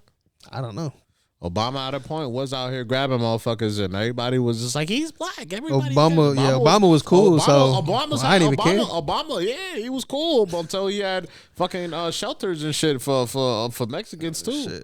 He was doing the same shit. As long as Obama kept hitting threes, I'm like, that's my president. That's my president. And that boy used to shoot. Nah, bro, but yeah, he wildin', man. I mean, it's some crazy times right now, bro. They fucking hiring anybody to do ICE. it's some sad shit, bro. Like snatching people off, anybody, bro. You look Hispanic, you get in it. Yo, you black, or you coming with us? Like, what the fuck? Valid, Milky, or is Trump bugging? Nah, Trump's bugging. Yo, Trump, chill, bro. It's coming from me. He's like, come on, man. Oh wow. Let's talk, bro. Call me up. We can talk. We can talk about this. All right, man. Next one I want to talk about. So we have a streamer here who decided that she was going to live stream the birth of her baby. A bit much? A lot much. Okay. That's sick. Home birth. That's crazy. That's on wild. Stream. Dolo with her man or like with her man in the room. I think it was her man, and what is the person? The midwife. The midwife. So it was all, I mean, obviously you didn't see anything. You didn't see no cooter or anything like that. Yeah. But you know what I mean? She had the baby on stream. I mean, I think his name is Twitch Kick and TikTok. Gave him a username as soon as he came out the womb. Like sponsored by Gerber. For real. Baby's already like, yo, drink some Prime. I got right here protein shakes. Yeah, look. Just put a betting on steak, yeah. Yo, they better not put me on a bassinet. Oh God, bro. Hey yo, this one low key is not funny, but I kind of understand where the man is coming from. So there was a streamer from Korea who was, tragically killed, RIP to her, by a man who had sent her $70,000, and then she tried to cut him off. I got to get my racks back. If not, I get it back in blood. That's all I'm saying. That's a lot of money for you to try to cut me off. But 70 bands in the first place. I'm just keeping my money. I would never send that to a part. Hey, some people love to trick, man. Some people are tricks for real. That's crazy work. Listen, if I ever send you 70 bands and you try to cut me off, shovel. That's all I gotta say. Stay away from these streamers. Nothing but trouble. What the fuck? Oh man, it's crazy work, man. You gotta protect yourself out here, man. These streamers out of control. Yeah, they are, bro. I mean, but it starts with somewhere, man. I'm like, who the fuck in their right mind would ever do that? Who has $70,000 for that? That's crazy. Like, shit. Just give away, like, just to see some titties. Like, I probably didn't even get to see that, bro. Like, dog, like, use oh, your fucking man. brain, dog. Hey, yo, this one was crazy, bro. So, I don't know if you guys saw this about the Uber driver who opened fire on 4 girls. What? Yeah. Damn, So what? yeah, and I think he ended up killing one of them. So I guess like Uber driver came to pick up 4 girls from the Waffle House. You already know they ratchet. Yeah. Anybody who at the Waffle House at 4:00 in the morning, ratchet. But he went to pick up 4 girls. I guess there was an argument that ensued or something like that, and one of the girls had hit him in the face or something like that, and then I'm pulling out the blicky. And then I think she threatened to kill him. Oh, you pull out the blicky too? I'm pulling out. That's blicky. it. Just that's that. That's it. It's a wrap. Bitch, you just hit me with a heel. I gotta Get see the fuck out the video. video. Get the fuck out the video. Anything at Waffle House is 10 times crazier. Yeah, than I would not Waffle even House. pick that up. Nigga, like, See the address? You're like, happened, you know what I'm no, saying? decline. Send that shit back. Oh man. So yeah. You so know they gonna be basically- heated. Yo, he just fucking declined the ride. A Waffle House at That night sounds is like a crazy. setup. That's Yeah, yo, for real. man. Oh man. Shit, hey, man. yo, teachers have been under like a lot of listen, they've been doing a lot of wild shit this last year. So this one is last like fall. yeah, you ain't lying, man. Sick. Yo, so listen, man. So a Vermont teacher has been cited, man. That's too close. That's too close. Yeah. So she was allegedly, bro. She was in class, like she was so drugged out that she started mistaking one of the kids for a pet dog. Yeah. Damn. Yeah. I mean, I'm just saying, like, you couldn't wait to go home. To hit that Zaza. Yeah, like you couldn't wait to get home and get high. You gotta be fried at work. then. Right. Oh, That's not even a normal type of fry. That's not even like hitting the pen. Like, you know, like she must have, yeah, she was in the bathroom, like, you know, going hard. Like, could you imagine walking in on a class and then the teacher's petting one of the kids like this? Like, Nah, that's 100% approved for the parent to beat the shit out of them. yeah, for sure. Like, you As do that to my kid, that's 100%. You gotta whooping. beat the shit. I'm beating the shit out of the teacher. That's it. I'm going to jail. As whooping. All right, Yeah, that's man. fucked up, man. Yo, LeBron James is being being sued by a gentleman who wants to return 2 tickets that he bought because he thought that LeBron was going to end his career this year. So now he is suing. He is suing, and I think if I'm not mistaken, each ticket was worth about $856, and he's suing LeBron to get his money back. How do we feel about that? I feel like anybody can sue for anything nowadays. Honestly, dog. Well, if he bought him, he wanted to get LeBron's retirement game tickets, and he didn't get them. Yeah. So he feels like he got ripped off. I see where he's coming from. But then if he gets his money back, then everybody who bought tickets to those games is going to pull the same thing. Everybody's going to want their money back. Yeah, that's tough. Yeah, that was tough. That was tough. How do you think we fix this? Do you think the Lakers just give him some tickets? Do you think they just refund his money quietly? I think they should just give him tickets to the actual retirement game. Just quietly, so nobody else asks for it. Yeah. So did he announce retirement? No, right? I don't know. Because I don't think he retired. I don't think he announced anything. It was like rumored or something. I think it was rumor, but he never announced a retirement. Yeah, bro, he's not getting. Maybe that. Yeah, if it was me, I'd be like, he's not getting back. LeBron will be like, when did I say that? When did I say that? All right, so obviously, man, Trump has been making a lot of enemies. So everybody know who the Sinaloa cartel is, right? Of course. So they're basically saying, hey, listen, your tourists are not safe in our cities anymore. Lata plomo. Hey, listen, I went to Cancun a couple years back. I ain't gonna hold you. It was a great time, but it was sketchy at the same time. Oh, yeah? Yeah, it was super sketchy. I gotta go, but not now, though. When I went to Cancun, man, they had, like, the police. It was military. There were no, like, people in uniforms. Like, it was straight military. Damn. They were pulling up on you with the Humvees with the turret on the back. I had never seen a turret in real life until that day. Damn. I was shitting bricks, bro. They caught some kids who were like, I guess they're on the side of the building. They had to use the bathroom. Instead of going to a bathroom, they decided to piss on the side of the building. Right. No, we were out. We left the resort. We're some crazy motherfuckers, so we leave the resort. And we started going into these places that we shouldn't go. So it was some crazy shit. Out. Yeah, we first night there. Was the tacos better than the ones so fire. you know, grandma with the bingo wings is in the back making them instead of Jorge at the resort. Oh shit, man. Hey, yo, when y'all go on vacation, y'all more of resort kind of guys? Y'all like to get off the resort? I'm outside. Yeah, me too. I like to be with the people. Yeah, you know what I'm saying? It's sketchy, but you got. I mean, I think we can hold ourselves down. Like, for sure. We can defend ourselves. Bro, I was sitting there on the bus right next to somebody getting from work, bro. They had a fucking bag full of bananas or some shit. I was just, what up, big dog? Like, how you? Drove out. It was a good time, man. And the clubs aren't that far away. So, like I said, it was a good time. But the first night I remember, man, we were real cool with the door guys, right? So, we're like, yo, bro, like, we want to go, at the time I was single. So I'm like, yeah, I want to go where the girls are. Like, I want to go with the girls, right? Yeah. And I told him that in Spanish. So I guess he must have interpreted it the wrong way.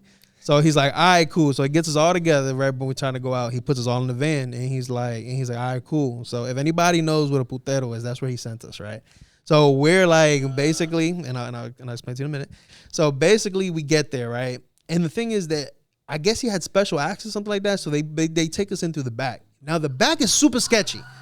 We pull up, it looks like a fucking abandoned building, right? And not only is it like an abandoned building, right? But the first staircase is gated.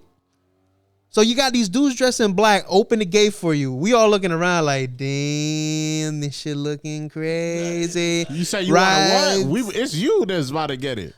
Our dumbasses decide, you know what? Let's do it. So we start going up the stairs, and as we start going up more stairs, we're like, damn, we're cooked. Like, we're done. Like, it's over. So there's one guy, he walks us through like this maze of hallways, right? And I'm just like, yeah, we're fucked. Like, we're done. Like, hopefully my dad can send some money to get me back, because like I'm done. Back? Yeah, I make it back. So I mean, yo, thank God, like he really did take us to a strip club, which is a putero, and I didn't know this, bro, but it was the wildest experience that I have ever had, bro. Good, you had a good experience. It was cool on the sense of like, you know what I mean, like it was it was lit. Yeah, I did it off my checklist. I will say they love Americans out there, so as soon as you walk in the door, they're pretty much glued to you. It was some crazy shit, but I've never been so scared in my fucking life. You know what I mean? Never. I remember remember I'm just like, yeah, like after we were cool, we stayed for a bit, but we left right after. We're like, yeah, nah.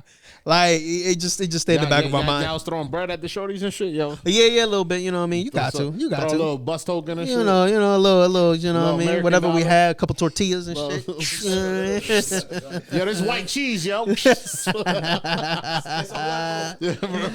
Oh man. Alrighty, so all right, man. So this one, I got mixed feelings about. This will be the last topic we cover for the day. But so a pastor who spent 2 years living in a car with his wife and his 1-year-old daughter got blessed with a brand new car and over $2,000 in cash, or $200,000 in cash. Now, look, God bless him. You know what I mean? I get it. I feel torn because I'm just like, you're a man. You are a man. You have a wife and you have a 1-year-old daughter. There is no reason, right? And I get it. Times are tough.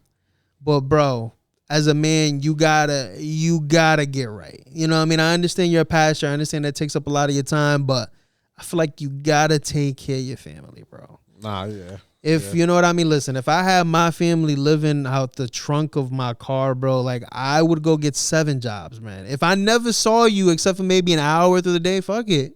But I would try to find a way to get you out of there. Now, look, God bless. People came to help. I'm happy that they're not living there anymore. But how y'all feel about this?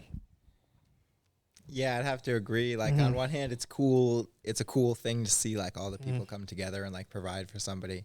But at the same time, like, you gotta, especially as, like, I don't want to talk about, like, especially as a pastor, like, you know, if you're going to be preaching values like, you know, hardworking and, you know, being like providing, like, I feel like, you know, you got to. It comes with it. Yeah, for sure. Yeah, right. Because the word is, right, man takes care of his family. That's part of it. Yeah, go ahead.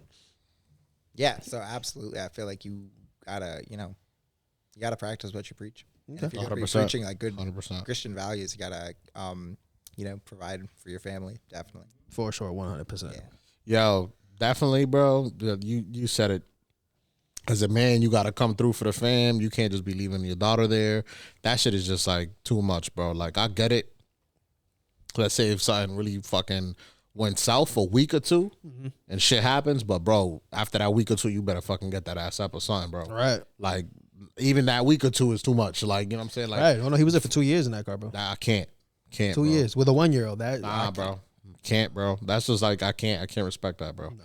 Like your wife gotta be looking at you like, what the fuck am I doing? Right, for sure, for sure. Like I said, like you told me I could count on you. Yeah, right. Like, you know what I mean? Yeah, that's man. All like I said, look at like, us for, man. Unfortunately, they want somebody they can count on, and reassurance and all that is all needed, man. And he gotta step it up. Yeah, like I said, the people that stepped up and gave him that, but hopefully he don't fuck that shit up and do it all over again. Right, for sure. Because like, listen, at the end of the day, like, listen, if you want to live in your car, that's fine. But your 1-year-old daughter does not deserve to be living in a cup holder. You know what I'm saying? Like, like no, just shout outs to fucking trunk. Like, shout outs to the family, man. Oh yeah. Well, anyways, man. So listen, that was it for today. We could do this shit all day. We can go for another 6-7 hours, but we gotta cut it there. Please. Lord, let them know where they can find you. LORDCOOKZ, and make sure y'all follow the podcast at NHP Podcast. Yes, sir. Yes, sir. Milky, let them know where they can find you. Let them know what we got going on. Tell them what they should be looking out for. Everything. Yes, sir. This is DJ Milkywaay. You can find it at DJ_Milkywaay on Instagram, TikTok, whatever, YouTube. Also check out the kitchen, _kitchen_CT on all platforms, and stay on the lookout for the Cypher coming up around December. And if you're interested, hit me up and let's talk about it. I'll send you an invite or something. Yes, sir. Please link up with this man. If you need some beats, you want to get on the kitchen, reach out to him. Super dope platform. Something that I really think all of you guys need to go hop on, because when it explodes, I don't know if you guys going to be able to get on there, but shout out to my boy Milkywaay. This is G. Listen, man, go follow me at where G at now. It's a new Instagram. Like I said, we got content coming soon. And that has been No Handouts Podcast. Yes, sir, Ski. And we're out.